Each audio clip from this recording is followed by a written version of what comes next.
Assalamualaikum warahmatullahi wabarakatuh. Shalom, Om Swastiastu, Namo Buddhaya, salam kebajikan. Terima kasih kepada teman-teman rekan sejawat yang saya hormati. Terima kasih atas kehadirannya, terima kasih atas kesambutannya, dan terima kasih juga atas waktunya sudah mau membersamai kami di sini di acara yang sebenarnya santai aja ya, Mister. Bisa, Mister.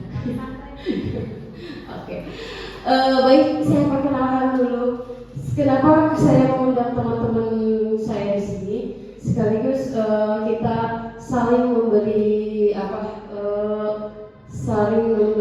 positif vibes buat kita semua dan teman-teman juga sambil bisa jalan-jalannya teman-teman.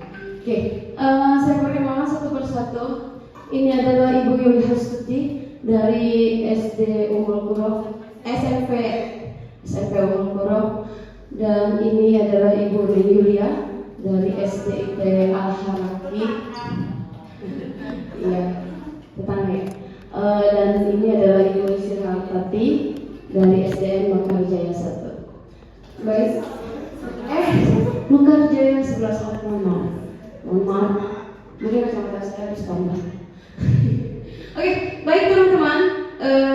Terima kasih untuk semuanya. Terima kasih juga buat teman-teman yang sudah hadir di sekolah kami. Memang beginilah adanya. Baik, kita mulai saja ya. Sesi pertama akan disampaikan oleh Yuli Hastuti. Oke, terima kasih kepada Bu Ida. Bagaimana kabarnya Bapak Ibu? Sehat, alhamdulillah. Ya, patut kita harus bersyukur kepada Tuhan Yang Maha Esa, Tuhan yang Maha Pengasih lagi Maha Penyayang. Segalanya dikasih dan disayang. Karena kasih dan sayangnya lah kita bisa berkumpul di sini. Dengan tujuan kami CGP 10 ingin sharing aja apa yang sudah kita pelajari selama 3 bulan di calon guru penggerak. Yang mudah-mudahan dan saya yakin, saya pasti Bapak Ibu ini sebenarnya bisa mengikuti CGP dan melebihi ilmunya dibandingkan dengan kami. Untuk itu kami berharap di tim kami Bapak Ibu untuk aktif ya dalam pertemuan hari ini. Di sini saya ingin menyampaikan sebelum ke inti, di awal saya menyampaikan tujuan. Kita ngapain sih di sini gitu ya. Tapi sebelum itu saya tes semangatnya dulu.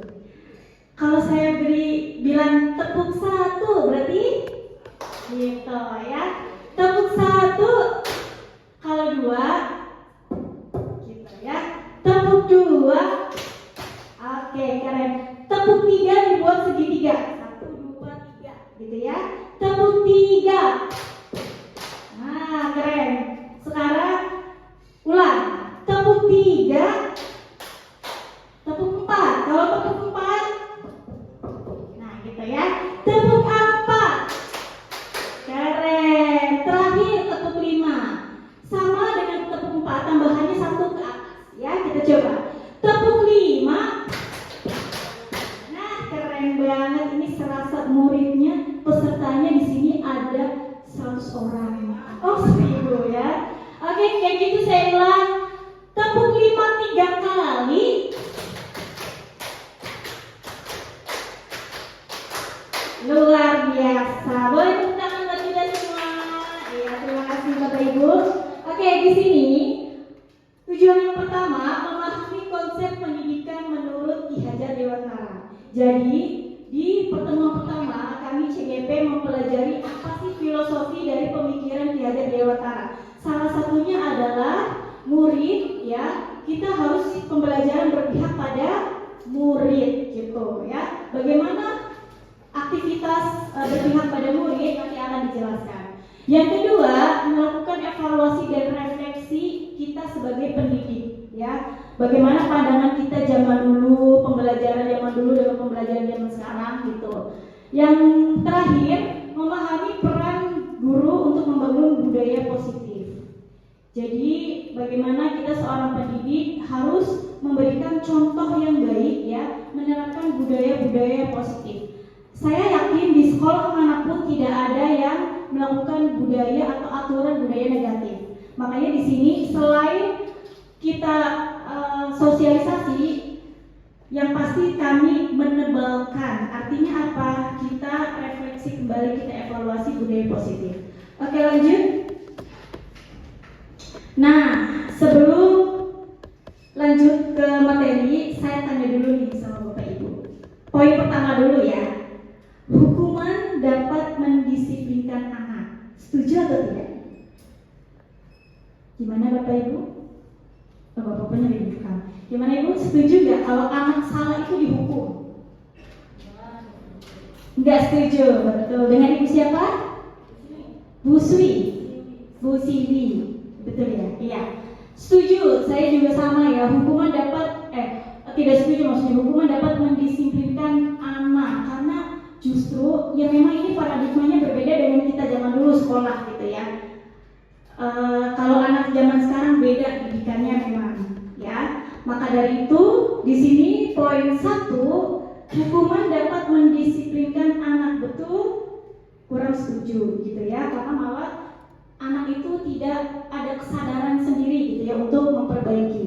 Yang kedua, pemberian hukuman dengan hal positif seperti membaca, membersihkan halaman dapat meningkatkan disiplin anak. Apa setuju Ibu-ibu? Bagaimana? Setuju tidak?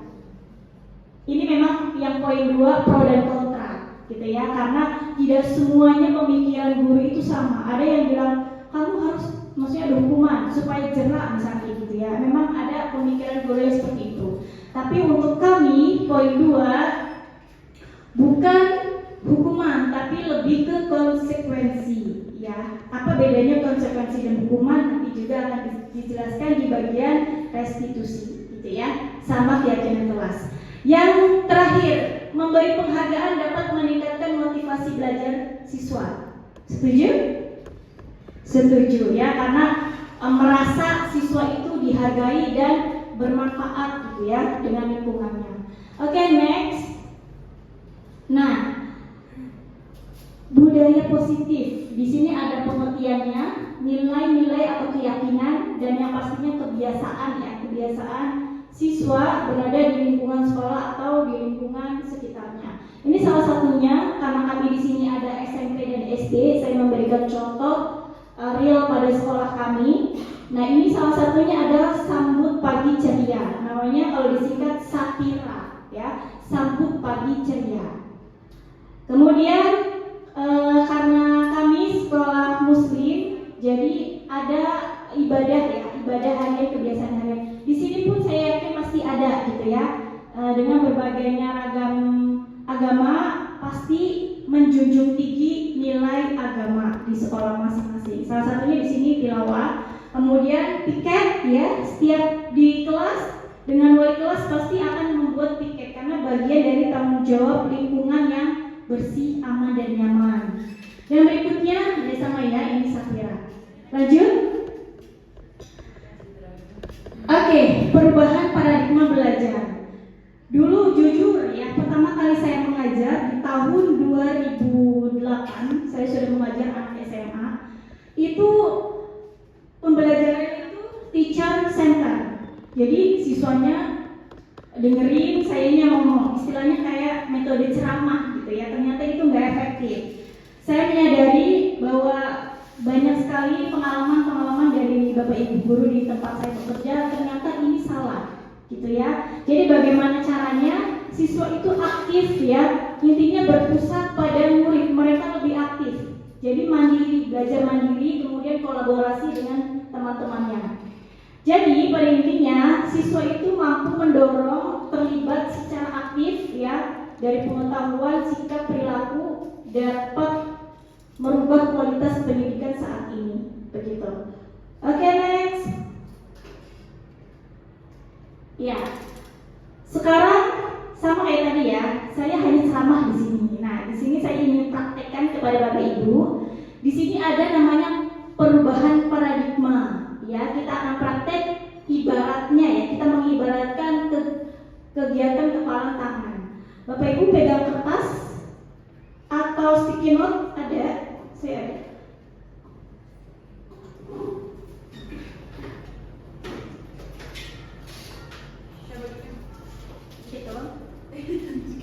Nah, sticky note ini silakan ibu-ibu tulis sesuatu yang sangat berharga dan itu tidak boleh direbut oleh siapapun. Apa? Misalnya keluarga, rumah, emas 18 kilo misalnya. Silakan ibu-ibu tulis sesuatu yang kiranya sangat berharga, ya. Kalau di sini, jadi nanti kita akan berpasangan, berdua,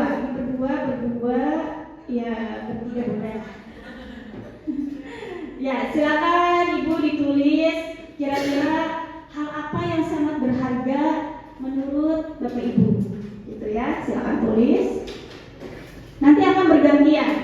Nah, ada namanya si A dan si B, gitu ya. Si A-nya adalah Anda, yang satunya temannya adalah rekannya, maksudnya si B-nya itu teman Anda, gitu ya. Nah, sobeklah secara kertas, tadi sudah dibagikan kertasnya. Kemudian tulis sesuatu yang sangat berharga. Letakkan di salah satu tangan Anda. Boleh diremas, nggak apa-apa, diremas.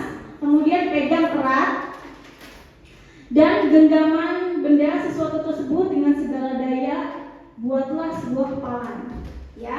Kemudian temannya si B, ya, si B mencoba dengan sekuat tenaga ingin merebut. Terserah bapak ibu mau dengan cara halus ngerayu, gitu ya, mau dengan paksaan, terserah, gitu ya. Oke. Nah, si B, ya, si B ini mencoba sekuat tenaga berbagai cara meminta untuk memberikan kepada Anda yang tadi sangat berharga, gitu ya. Kemudian si B ini karena maksa nggak dapat, dia pakai membujuk, ya, membujuk, mengancam, menghardik, merayu, menyuap, apa saja supaya kepala itu terbuka. Bisa dipraktekkan? Bisa. Silakan. Siapa yang mau jadi si A dan siapa yang mau jadi si B? Ya, kita mulai. 1, 2, 3. Silakan.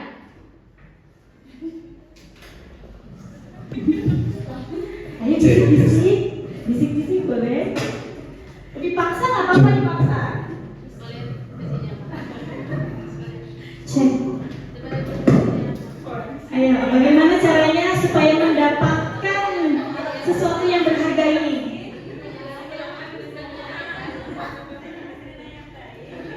Tuh, ada yang ngerayu, ya. Musiknya kan baik katanya. Ini apa? Udah berhasil sih, B? Apa?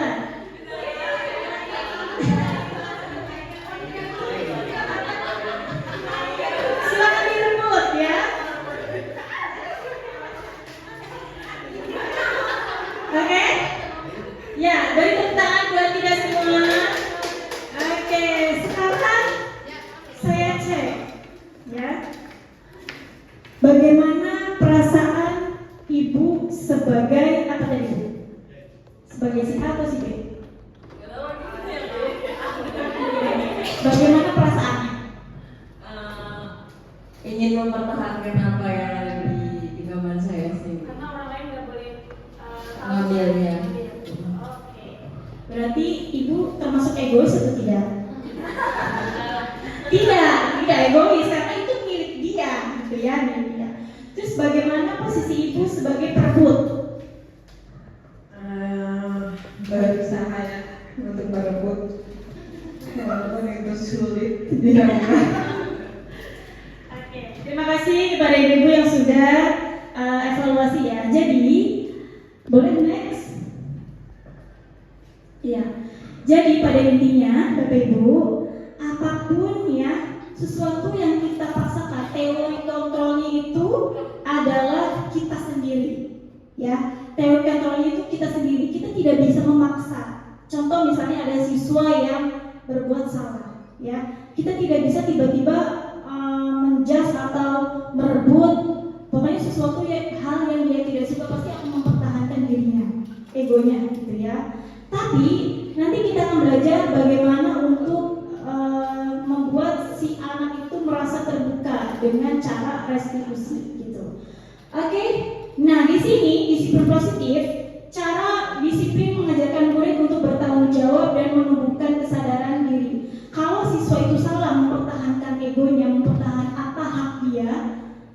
dengan cara kita untuk bagaimana menstimulus, kemudian membuat dia itu nyaman, pasti dia akan terbuka, gitu ya. Beda lagi dengan cara tadi ibu, ketika memaksa, pasti dia nggak mau terbuka, nggak mau ngasih, gitu ya. Jadi seperti itu, harus ada kesadaran sendiri.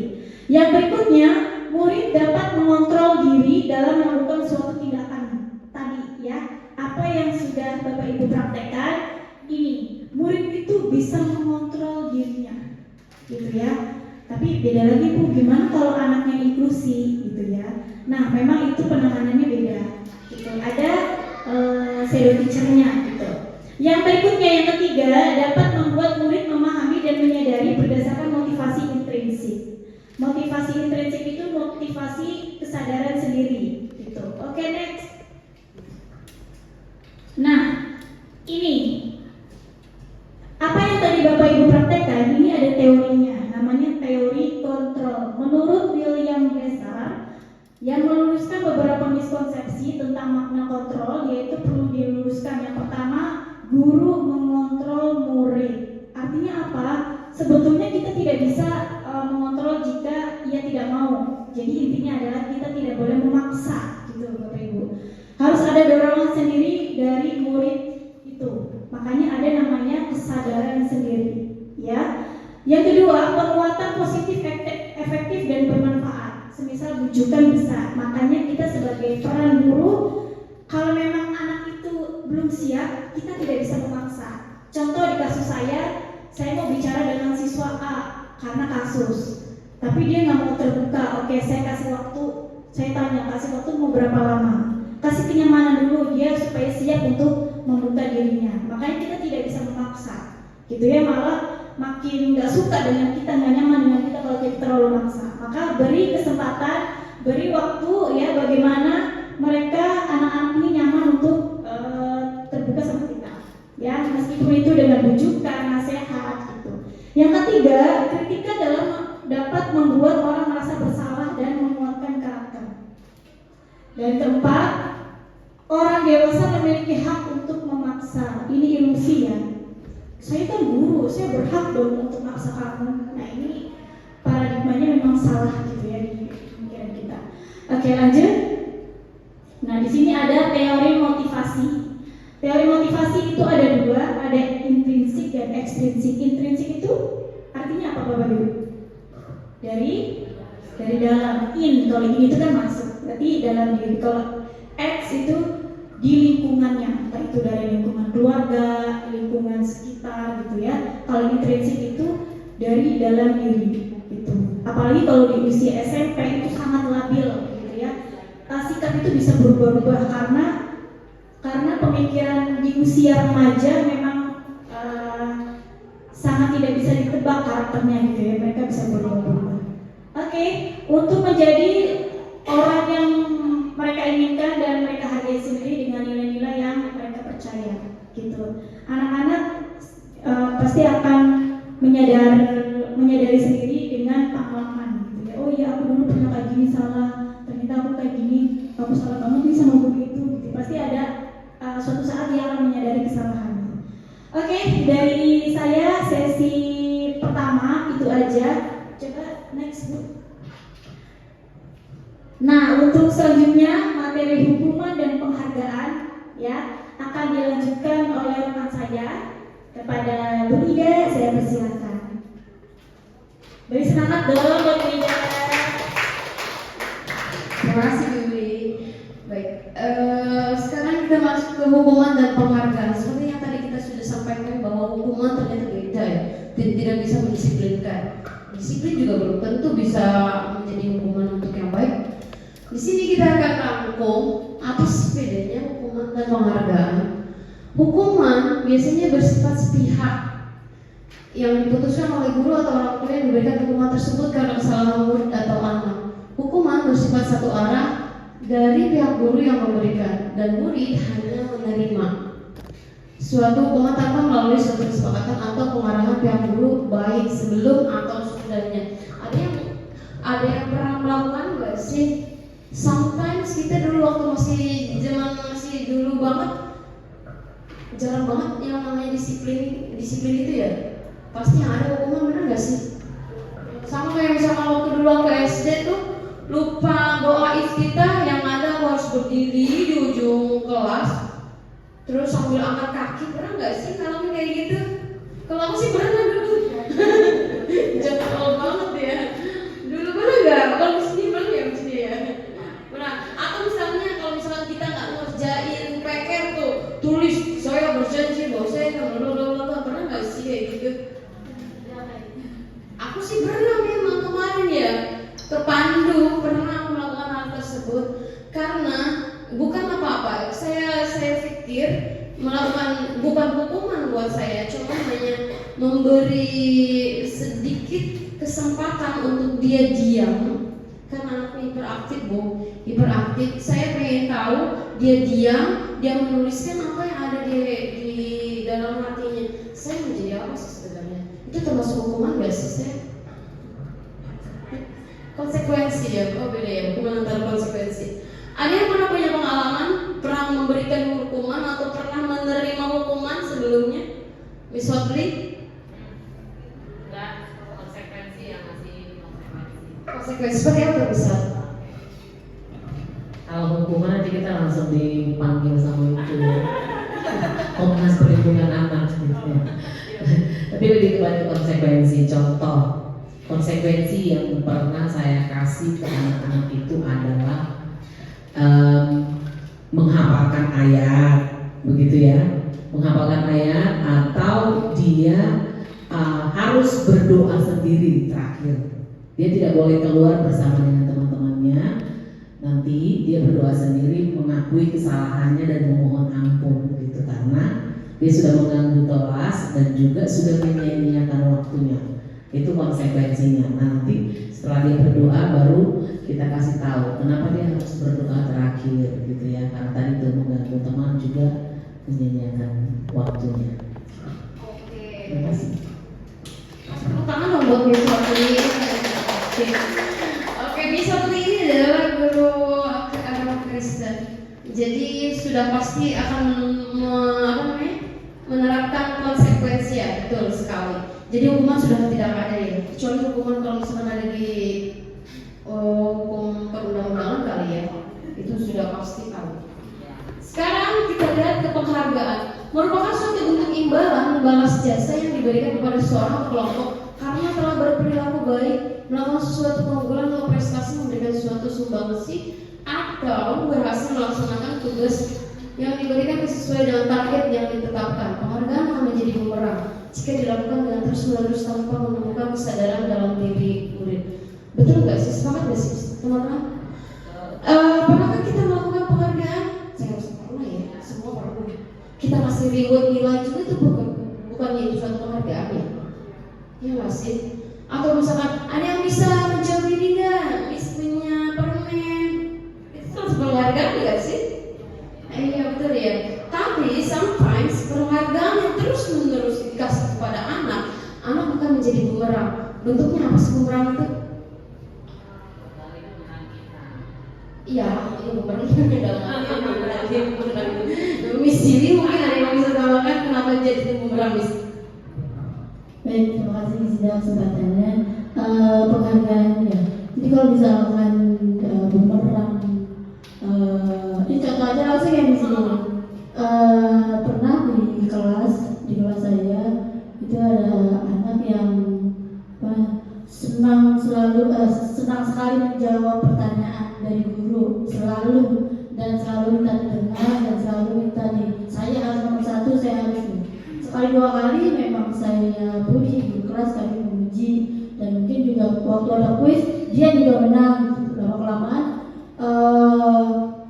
ketika dia kalah dia tidak terima gitu. Saya pikir itu sudah satu bumerang, dia langsung histeris, langsung tidak bereaksi yang berlebihan gitu. Iya, buat dia tidak menang itu tidak bahagia, itu saya pikir malah lebih kurang oke ya kalau di pembelajaran. Terima kasih. Kalau Missnya gimana Missnya sama Beril? Missnya kan punya pengalaman banyak nih, sudah pegang Beril, sudah pegang banyak ya Missnya. Kira-kira menurut Missnya, apakah Missnya pernah melakukan penghargaan tertentu sama Beril atau sama sebelumnya misalnya apa itu jadi pengurangan buat misalnya sekarang misalnya berbagi. Kalau untuk selamat siang, terima kasih kesempatannya.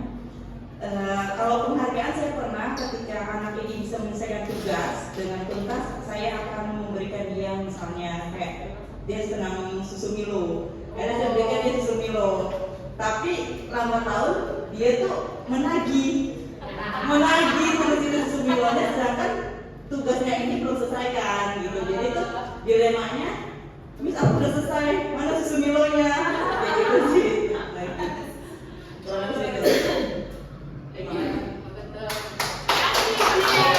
Ternyata jadi bumerang juga, betul juga sih sebenarnya.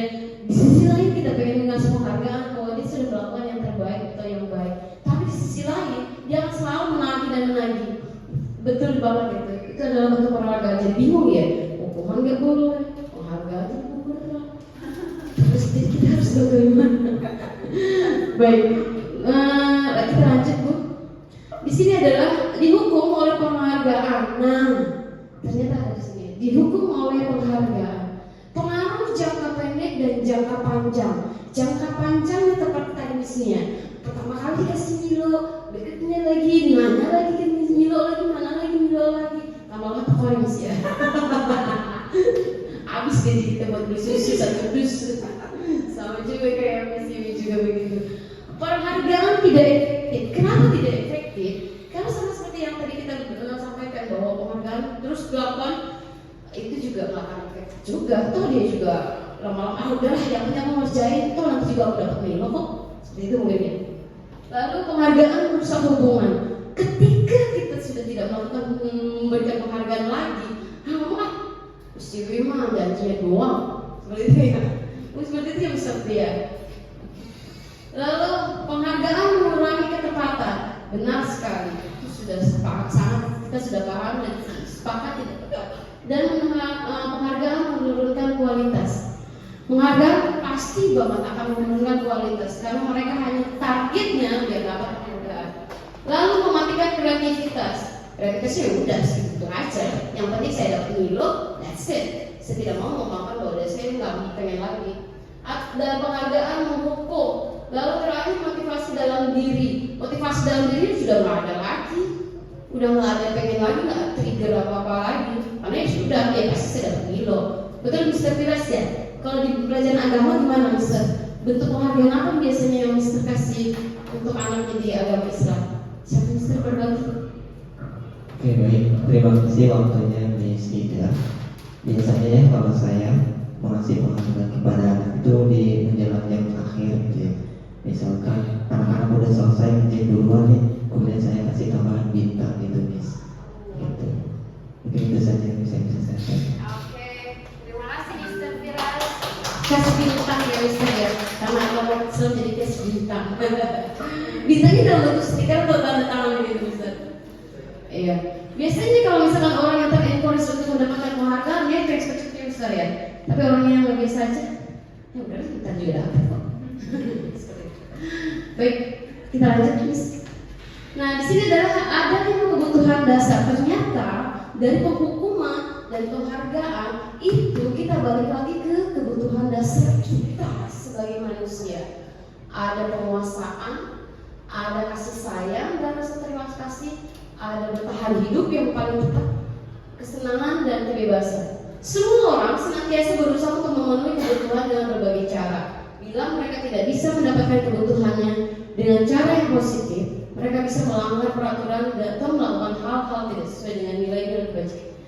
Ini adalah kebutuhan dasar kita, kebutuhan dasar manusia, kebutuhan bertahan hidup. Seperti kita kerja di sini kita bertahan hidup kan? Kebutuhan kita kesenangan dalam artian bahwa ya kita pengen melakukan sesuatu yang ya kita lah terserah kita maunya kita ambil. Dan kebutuhan kita untuk kebebasan biasanya di rumah nggak boleh kemana-mana ya saya. Ternyata datang ke sekolah kita bisa bebas. Nah ini salah satunya adalah kebutuhan dasar ternyata. Dan rasa kasih sayang udah pasti. Serta penguasaan itu dalam bentuk bahwa kita bisa menguasai diri kita sendiri, itu adalah bentuk kebutuhan dasar kita. Lanjut Miss.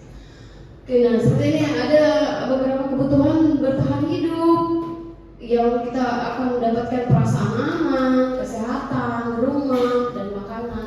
Yang seperti kalau sekarang, kasih sayang dan rasa diterima, anak-anak memiliki kebutuhan dasar kasih sayang dan rasa diterima yang tinggi, yang biasanya ingin disukai dan diterima oleh lingkungannya. Lalu penguasaan, anak-anak yang memiliki kebutuhan dasar akan penguasaan yang tinggi biasanya selalu ingin menjadi pemimpin. Banyak ya, ini banyak banget di kita nih. Mereka juga suka mengamati sebelum mencoba hal baru dan merasa percaya bila melakukan kesalahan. Lalu kebebasan, anak-anak dengan kebutuhan kebebasan yang tinggi menginginkan pilihan. Mereka perlu banyak bergerak, suka mencoba-coba, dan yang terakhir adalah kesenangan. Anak-anak dengan kebutuhan dasar kesenangan yang tinggi biasanya ingin menikmati apa yang dilakukan. Mereka juga bisa berkonsentrasi tinggi dan mengerjakan hal yang contoh yang saya, mari pada saat jam Mandarin yang sebenarnya, pada saat jam Mandarin ada 3 anak yang yang sudah melakukan tugas, soal sudah kasih tugas. Nah tiba-tiba 3 anak itu izin keluar tuh, tapi ketika kita mau pulang anak itu nggak ada. Anak ini nggak ada, 3-tiganya nggak ada. Dia cuma izin ke toilet. Setelah saya kita cari, ketua cari, wakil ketua cari, si anak itu ternyata ada di lapangan dan mereka lari-lari terus jalan-jalan. Kira-kira menurut teman-teman kebutuhan dasar apa yang sebenarnya ada dalam 3 anak itu menurut teman-teman? Jadi gini, Laosnya nggak ada, kasih tugas Mandarin, dia sudah mengerjakan, belum sih kemarin? Bilangnya udah, sudah mengerjakan. Tiba-tiba dia minta izin keluar. Terus pada saat kita mau jam pulang, ternyata dia nggak balik lagi. Menurut teman-teman, kebutuhan dasar mana yang sangat ingin ditonjolkan dari 3 anak? Ada yang mau bisa sampaikan? Sifat? Kalau berdasarkan apa yang Miss Ida ceritakan, mungkin kebutuhan dasar kebebasan mungkin ya.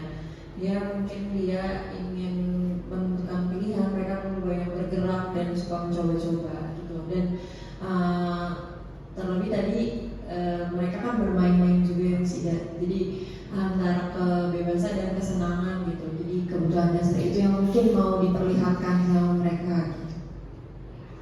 Oke. Terima kasih. Iya, benar sekali. Mereka memiliki kebebasan, kesenangan. Ada yang tidak sepakat dengan misi, Pak? Ada yang menolak? Sepakat ya. Iya.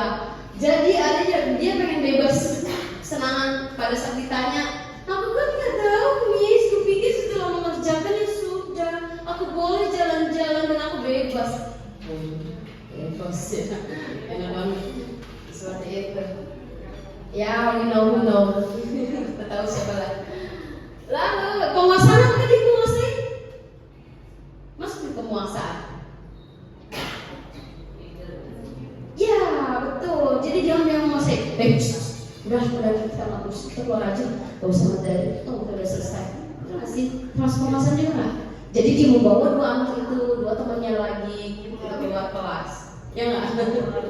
Mempengaruhi. Kasih sayang dan rasa diterima ada nggak? Kira-kira di situ kebutuhan dasar dia yang rasa sayang dan diterima. Kurang tepat kali. Oke, baik next, Miss. Oke, sekarang kita lihat di keyakinan kelas. Keyakinan kelas adalah seperangkat keyakinan, nilai dan harapan yang dimiliki seorang guru tentang bagaimana sebuah kelas seharusnya berfungsi. Keyakinan ini mempengaruhi strategi pelajaran manajemen kelas dan interaksi dengan murid. Melalui keyakinan kelas, murid belajar tentang tanggung jawab, saling menghargai, menghormati. Keyakinan kelas juga berorientasi kepada kepentingan murid sebagai subjek dalam menemukan. Kira-kira menurut teman-teman keyakinan dan peraturan sama nggak sih? Keyakinan dan peraturan. Nah, yang saya tulis di situ dibilang to be caring, be respectful, be friendly, be creative. Itu keyakinan kelas atau peraturan kelas? Be funny, be intelligent. Itu keyakinan atau peraturan sih? keyakinan. Kira-kira menurut Miss Otli keyakinan sama peraturan beda atau sama? Oke, coba jawab ya. Kalau keyakinan kan dia berusaha, memang beda tipis ya. Kalau keyakinan itu juga kan harus disampaikan, harus disounding gitu ya sebelum pelaksanaan. Tapi keyakinan ini juga menjadi sebuah harapan untuk menciptakan anak-anak yang seperti yang diharapkan gitu ya. Apakah dia menjadi pribadi yang peduli, pribadi yang menyenangkan dan lain-lain. Tapi kalau peraturan itu lebih kepada ya peraturan ini tidak boleh, ini boleh, ini tidak boleh, ini boleh seperti itu.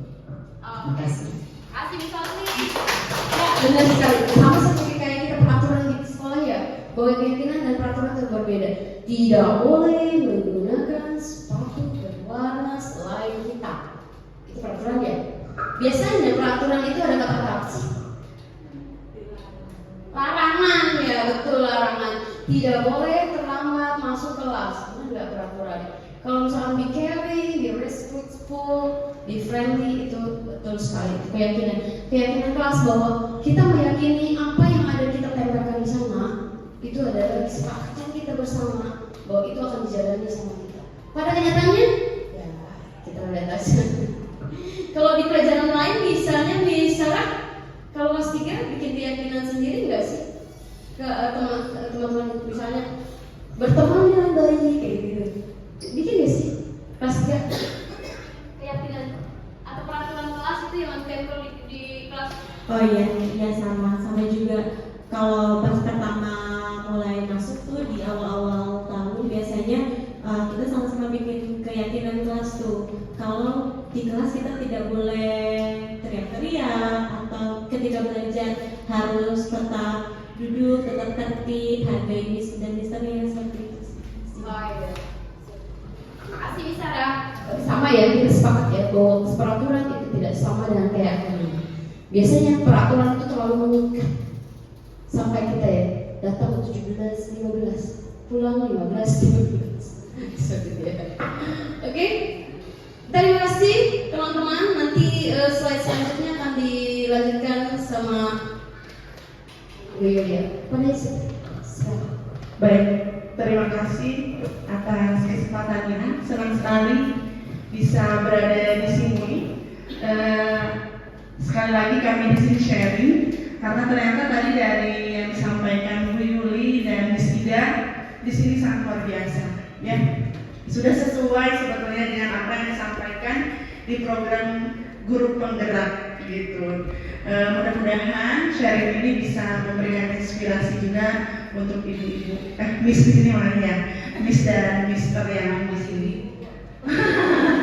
Baik, izin melanjutkan Miss semuanya.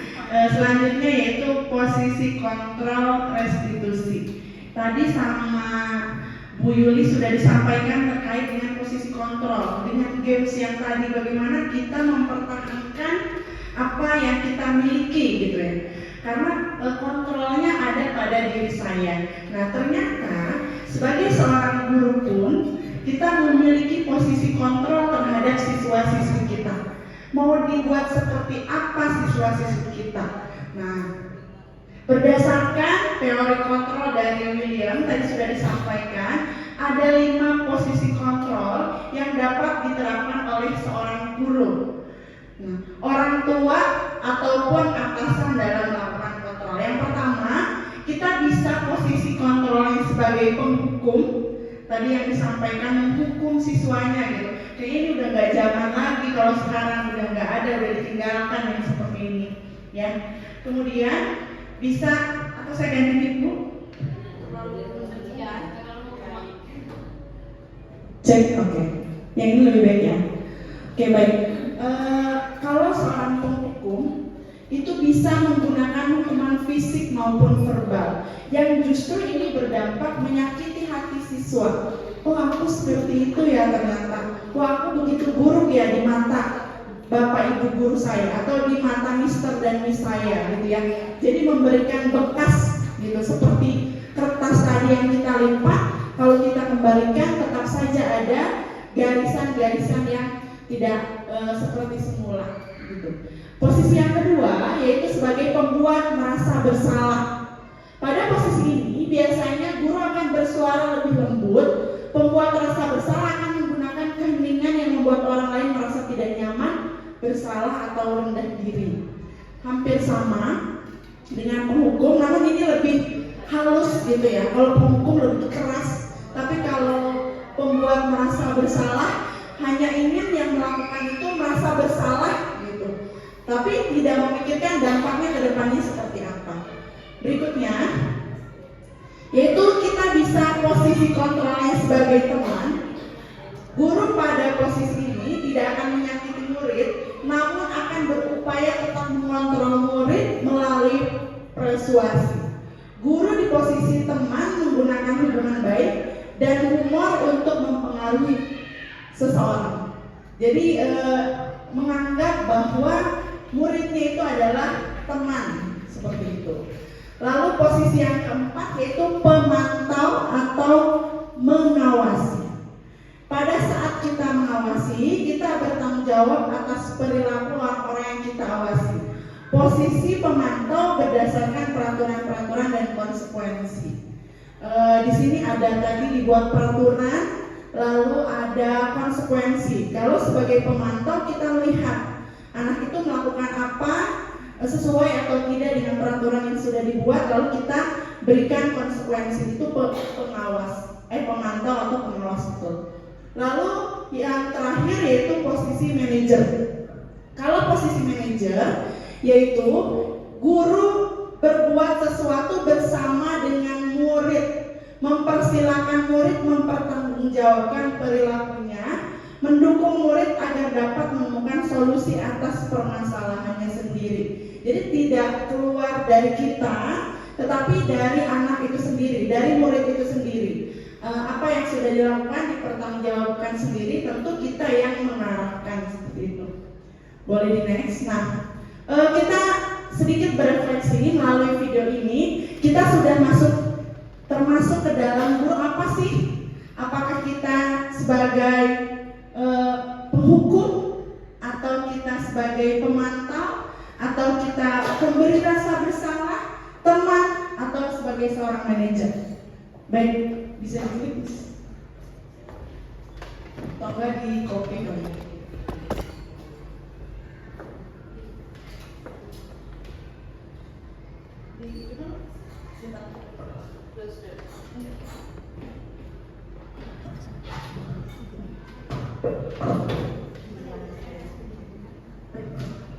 Iya, sambil nunggu persiapan YouTube-nya, videonya, saya mau kasih ice breaking dulu nih.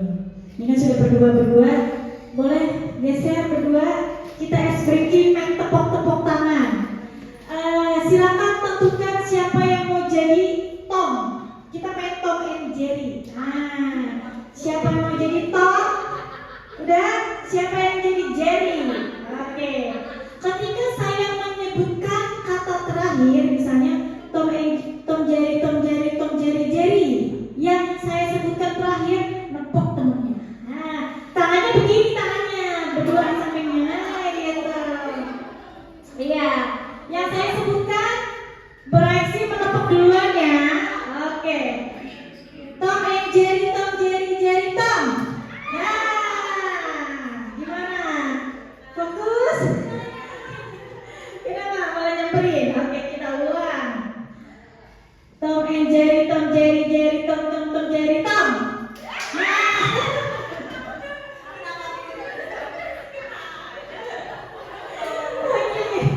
Bagaimana, sudah kena sasaran?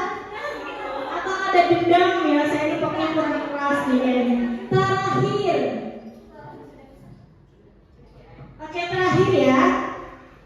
Tom Jerry, Jerry, Tom Jerry. Oke, itu aja. Mudah-mudahan makin semangat ya untuk di sesi berikutnya. Saya kembalikan. Silakan Bu. Terima kasih Bu Yuli sudah memberikan penyegaran, ya. Udah memberikan esnya nggak beku lagi ya, udah diberikan. Oke, baik, ada sedikit video dari program Guru Penggerak saya ambil. Nanti kita melihat bagaimana posisi yang ada di dalam video ini.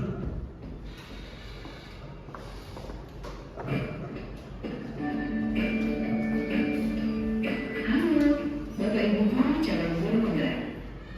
Video ini akan menampilkan 5 adegan interaksi guru dan murid. Silakan menonton dan merefleksikannya.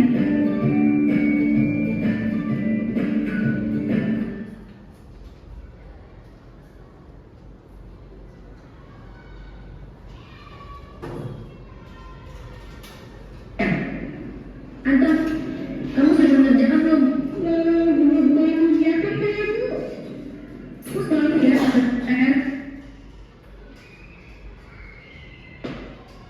tunggu lagi.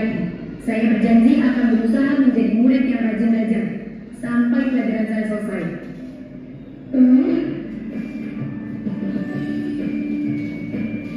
Pagi anak-anak, hari ini ada tugasnya. Ada yang belum mengerjakan?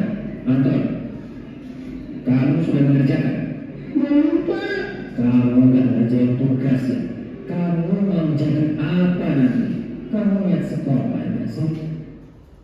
Coba bayangkan orang tuamu betapa kecewanya sama kamu. Kamu itu sudah kelas 5. Harusnya bertanggung jawab sama dirimu sendiri.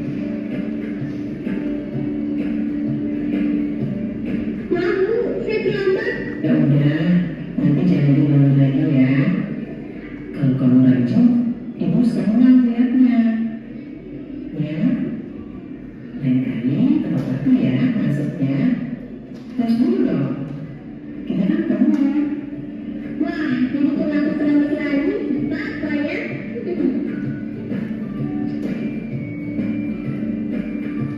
Kamu kok nggak pakai baju olahraga?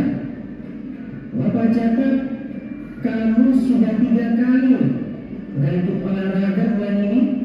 Ya Pak, 3 kali berarti saya dapat sanksi Pak.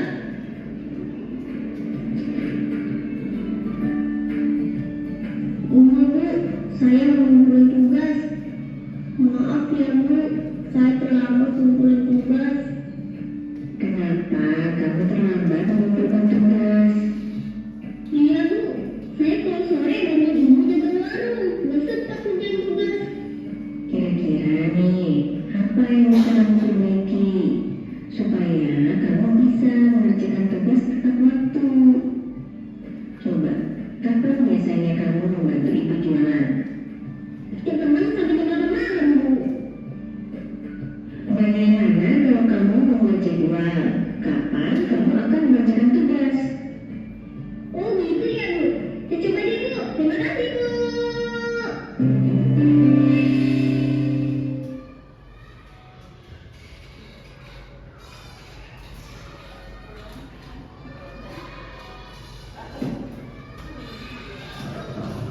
Baik, itu tadi contoh ya, Miss semuanya. Ada 5 tadi ya juga yang diperlihatkan. Untuk yang pertama kira-kira itu posisinya sebagai apa guru yang pertama? Sebagai apa Bu? Penghukum. Penghukum, betul sekali. Karena menghukum untuk menyebutkan kata-kata apa gitu di depan kelas tadi ya. Kira-kira efeknya apa sih bagi siswa menurut Miss Siwi tadi? Menurut saya efeknya itu akan jadi pasti merasa bersalah dan merasa takut, dia tidak merasa percaya diri di dalam untuk memperbaiki kesalahan. Terima kasih Miss Siwi, betul sekali. Anak jadi takut sehingga percaya dirinya jadi hilang ya. Sedangkan sekolah itu adalah tempat untuk memupuk rasa percaya diri. Kalau dibuat seperti itu ya justru bukan muncul percaya dirinya tapi makin mendelep gitu ya. Kalau anak-anak zaman sekarang sepertinya percaya dirinya sangat-sangat luar biasa karena sudah tidak ada lagi guru di sekolah yang seperti itu gitu ya, insya Allah. Jadi anak-anaknya lebih cheerful, lebih percaya diri, terutama di sini mungkin ya.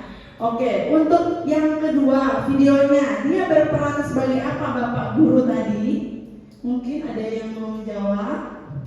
Ibu, Enis? Silakan. Oh tidak. Yang kedua itu Bapak Guru menasihati ya, kamu nggak sayang apa sama orang tua kamu gitu. Sebagai pengawas, kenapa Bu? Karena tadi kalau nggak salah di videonya itu dia itu mau jadi apa kamu gitu ya. Jadi dia sebagai pengawas karena dia bukan memberikan solusi, tapi dia cuma kayak nunjukin kamu salah gitu. Oke, baik, sepertinya ada.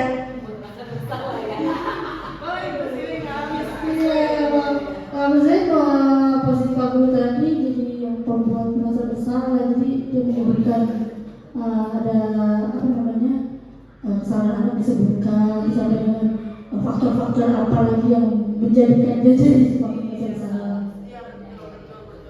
Terima kasih Miss siapa tadi?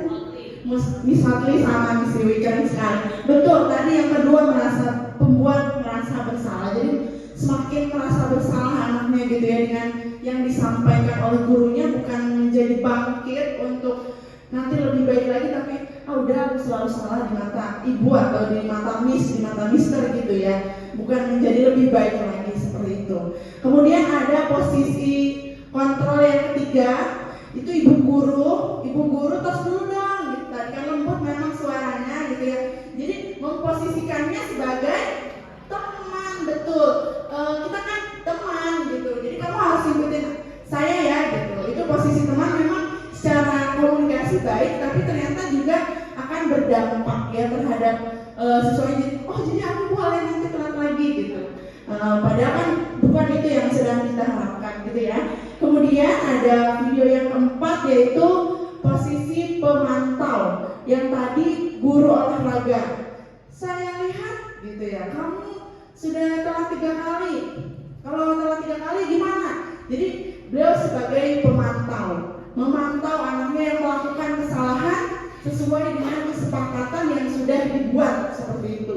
Lalu yang terakhir ini sebagai manajer, ada anak yang telat mengerjakan PR, lalu diarahkan, betul ya, di brief anaknya sampai menemukan solusinya gitu ya, sampai menemukan solusinya gimana caranya, dan dia berpikir sendiri. Jadi peran kita itu sebagai manajer mengarahkan anak itu untuk menemukan jawaban atau solusi dari permasalahan anak tersebut. Baik, berikutnya, nah kita sama-sama cek ya, patuhi aturan saya atau awas.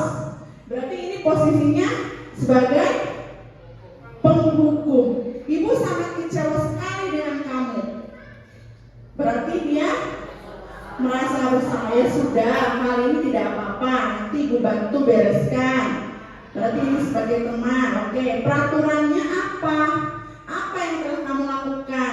Sanksi atau konsekuensinya apa? Manajer kan ini? Apa yang kita yakini? Kembali ke keyakinan kelas. Yang atas manajer kan? Atau yang bawah yang manajer?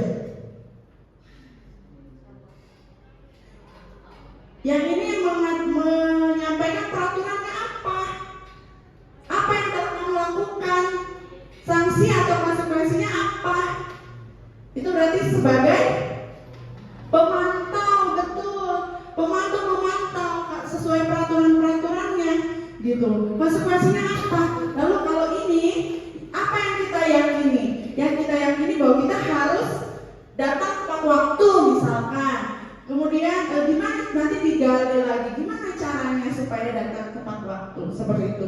Next.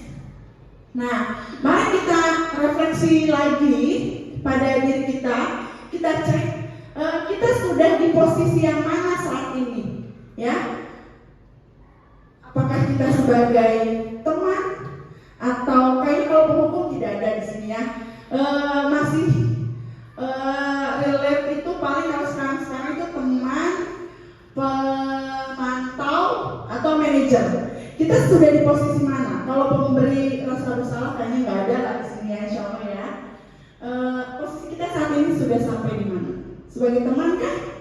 Pemantau kah? Atau sudah sampai manajer? Lalu apa yang dilakukan itu telah efektif? Kita sebagai teman itu di kelas efektif nggak sih buat siswa-siswi kita? Kadang-kadang efektif. Coba saya tanya dulu, Miss tadi refleksi sebagai apa? Kalau saya merasa diri saya mungkin masih sebagai teman. Sebagai teman, oke, baik. Apakah yang dilakukan itu efektif kalau sebagai teman? Tergantung, untuk beberapa siswa efektif, tapi untuk siswa yang berkebutuhan khusus itu kadang ada yang malah jadi mereka yang take control kita gitu. Jadi harus tetap tarik ulur gitu saat di posisi teman. Kita harus tahu kondisi apa yang harus kita kasih tindakan lebih ke beliau gitu. Hasilnya sebagai teman itu sesuai nggak dengan yang kita harapkan atau sesuai dengan keinginannya kita sebagai seorang guru? Sejauh ini itu kurang lebih memenuhi apa yang saya harapkan. Apakah kita harus memiliki 5 posisi kontrol itu? Kalau 5 itu mungkin tiga yang terakhir itu kali ya. Yang pertama kan ada yang teman, terus memantau dan manajer ya. Lalu menurut Ibu posisi mana yang paling efektif atau yang paling baik dari 5 posisi tadi? Menurut saya mungkin yang paling baik sebenarnya menyesuaikan kembali kepada peserta didiknya ya Ibu. Mungkin teman dan manajerial mungkin cocok di beberapa siswa, tapi balik kembali lagi untuk beberapa siswa yang lain masih ada yang perlu kita kontrol dengan posisi kontrol yang berbeda gitu. Baik, terima kasih Miss. Keren sekali jawabannya, betul ya? Jawabannya luar biasa.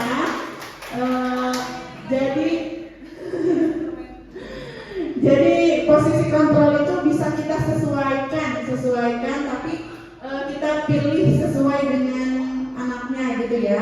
Tetapi pasti yang paling baik yang akan memunculkan tadi kesadaran dari dalam diri ya, itu tentu yang paling efektif adalah posisi, sepakat ya, posisi manajer, betul. Karena kita berperilaku sebagai manajer yang mengajak anaknya untuk berpikir gimana sih caranya, bagaimana solusinya gitu. Jadi bukan hadir dari kita, tetapi hadir dari anak tersebut seperti itu. Next point. Nah betul. Jadi manajer adalah posisi di mana guru berbuat sesuatu dengan murid, mempersilahkan murid mempertanggungjawabkan perilakunya, mendukung murid agar dapat menemukan solusi dari permasalahannya sendiri.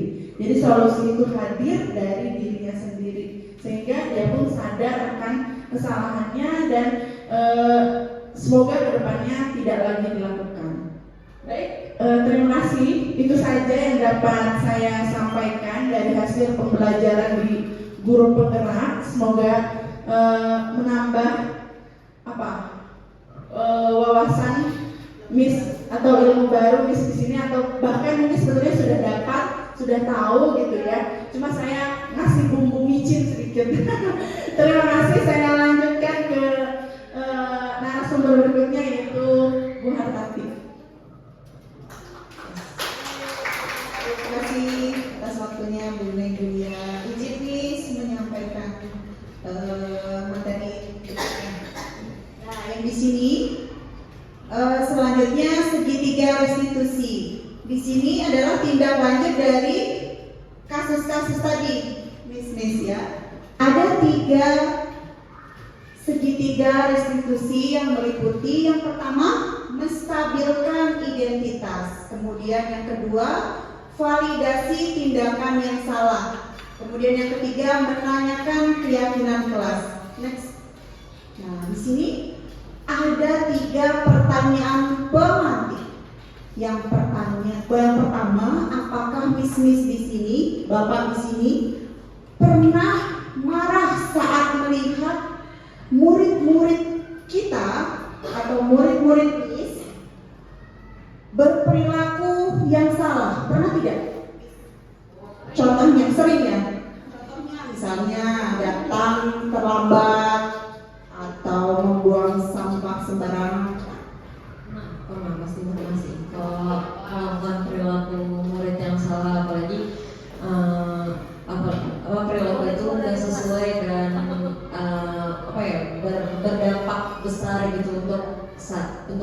kelas gitu kasih nafas. Kira-kira kalau Miss melihat anak itu marahnya seperti apa sih?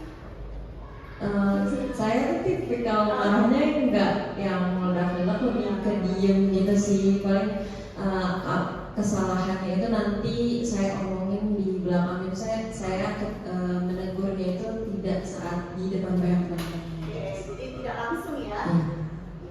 Ada lagi yang pernah melihat misalnya murid kita membuang sampah sembarangan atau bagaimana? Apa yang Miss lakukan atau marahnya seperti apa sih? Mungkin kalau sampai nih, karena kasusnya sampai ya Bu, saya nggak bisa menahan untuk nanti baru diomongin gitu. Karena sampah ya, saya pasti bilang misalkan namanya siapa ya, nama yang paling enak, jangan nama yang sebenarnya, ya seperti mawar gitu. Ya, kalau misalnya saya melihat langsung, saya kan bilang walaupun dalam keadaan marah, tapi kan kembali tadi ya, kita sudah tidak boleh seperti zaman dulu gitu ya. Itu kan mawar, kamu naruh apa di bawah situ? Itu udah membuat dia bersalah sebetulnya ya. Oh iya Miss, maaf gitu ya. Ya nggak maaf, diambil taruh di tempatnya gitu. Paling gitu sih Bu. Ya nanti mungkin lain waktu kalau sudah ketemu sekali, 2 kali, 3 kali, mungkin ada teguran yang lebih gitu. Luar biasa, terima kasih Miss. Ada? Masih ada yang lain? Tidak? Oke, lanjut yang kedua ya Miss. Yang kedua, apakah memberi hukuman atau penghargaan merupakan cara yang efektif? Kira-kira kita memberi hukuman, apakah dengan cara memberi hukuman itu sudah efektif? Tadi seperti yang sudah disampaikan sama Ibu Yulia, sudah? Memberi hukuman apakah sudah efektif? Gimana Miss? Sudah? Oke, yang ketiga, adakah cara lain untuk mencari solusi yang tepat? Kira-kira selain hukuman, adakah cara lain?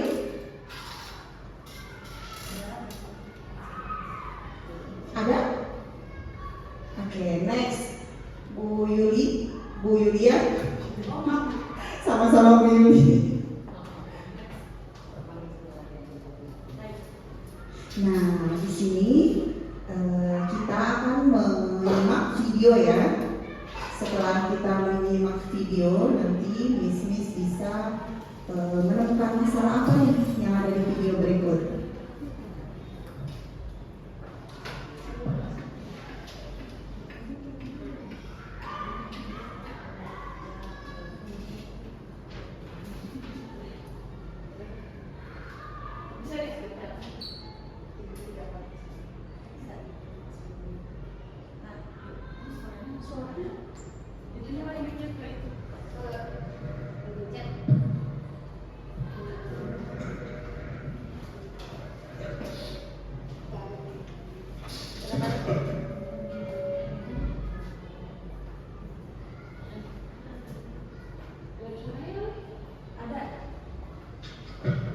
Nggak bisa ditutup ke sini.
Yang pertama kasus apa sih tadi, Miss? Terus? Gitu aja nangis gitu ya. Ini termasuk apa sih? Ngebully tidak sih? Iya, mengejek ya. Terus kemudian yang kasus yang kedua, berebut apa? Buku ya?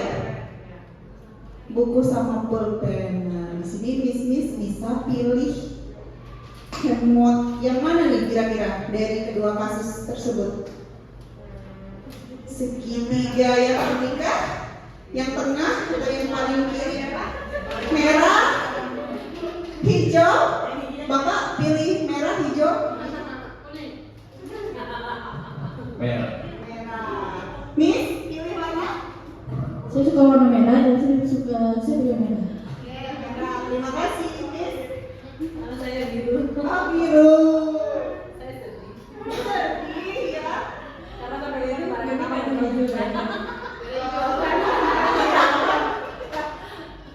Ganti. Yang tengah ya? Iya. Oke. Saya merah. Merah. Suka banyak yang suka warna merah ya? Merah. Ungu. Nggak ada dong. Merah. Merah. Oke, next. Nah, dari kasus tadi bisa kita selesaikan dengan pola restitusi. 3 restitusi. Yang pertama tadi apa? Menstabilkan identitas. Jadi kita menstabilkan identitas kepada anak. Gimana caranya? Dengan kata-kata setiap anak pasti pernah melakukan kesalahan. Ini di pihak siapa nih kira-kira? Pihak yang direbut atau yang merebut nih? Yang merebut ya? Yang bersalah siapa? Iya, yang merebut. Kemudian bisa juga dengan kalimat, kamu bukan satu-satunya yang pernah melakukan ini, nak. Ibu juga pernah melakukan hal sama, misalnya ya. Kemudian yang kedua, memvalidasi tindakan yang salah. Nah, dengan cara kalimat berikut, kamu tentunya punya alasan mengapa melakukan itu. Nah, dari kedua kasus tadi, yang merebut tadi pasti punya alasan tertentu. Nah, kita gali di situ. Kemudian bisa juga dengan kata, adakah cara yang lebih efektif untuk mendapatkan apa yang kamu butuhkan? Nah, kemudian yang ketiga, menanyakan keyakinan. Nah, di kelas-kelas kan pasti kita sudah pernah membuat keyakinan kelas ya? Sudah semua? Sudah. Alhamdulillah, luar biasa ya. Nah, di sini kita sebagai guru bisa menanyakan keyakinan kelas apa yang telah kita sepakati di kelas. Kemudian kamu ingin menjadi orang seperti apa sih, nak? Tuh ya. Next, Ibu Yuni. Oke. Nah, di sini menstabilkan identitas. Jika anak berbuat salah, maka kebutuhan dasar mereka yang tidak terpenuhi, seperti yang Ibu Yulia tadi sampaikan ya, ada berapa kebutuhan dasar manusia kita? Ada berapa tadi? Oh iya, 5. Bagian dasar segitiga restitusi ini mengubah identitas anak dari orang yang gagal dengan melakukan kesalahan menjadi orang yang sukses. Sukses di sini yang dimaksud adalah bisa kembali ke lingkungannya dengan baik ya.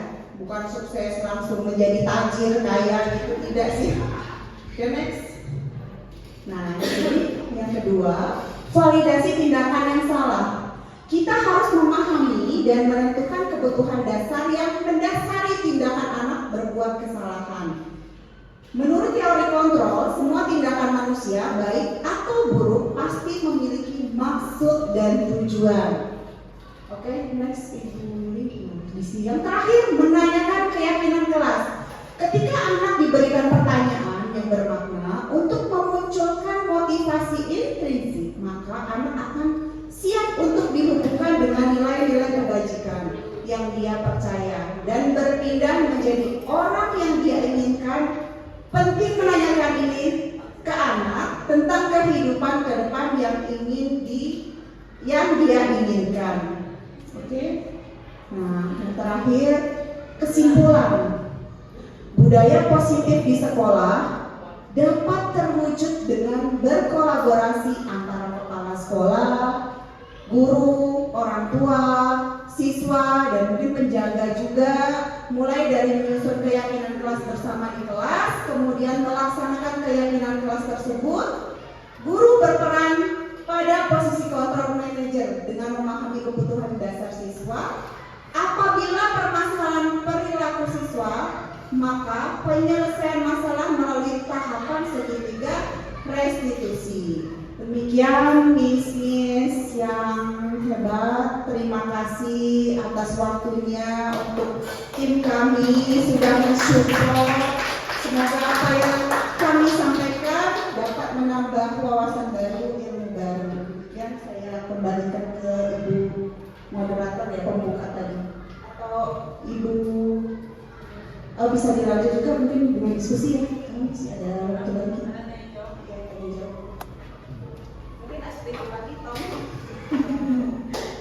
Iya, terima kasih kepada rekan-rekan saya yang luar biasa semangatnya, dan buat peserta yang hari ini, terima kasih sudah meluangkan waktunya pasti ya dengan sibuknya padatnya agenda Bapak Ibu. Masya Allah mau bekerja sama hadir di sini untuk menyukseskan tugas kami. Untuk itu di sesi terakhir mungkin ada sesi tanya jawab dari audiens. Boleh yang sekiranya tidak setuju dengan pendapat kami yang tadi dijelaskan ya, didiskusikan, boleh silakan. Gimana pertanyaan? Oke, tidak ada.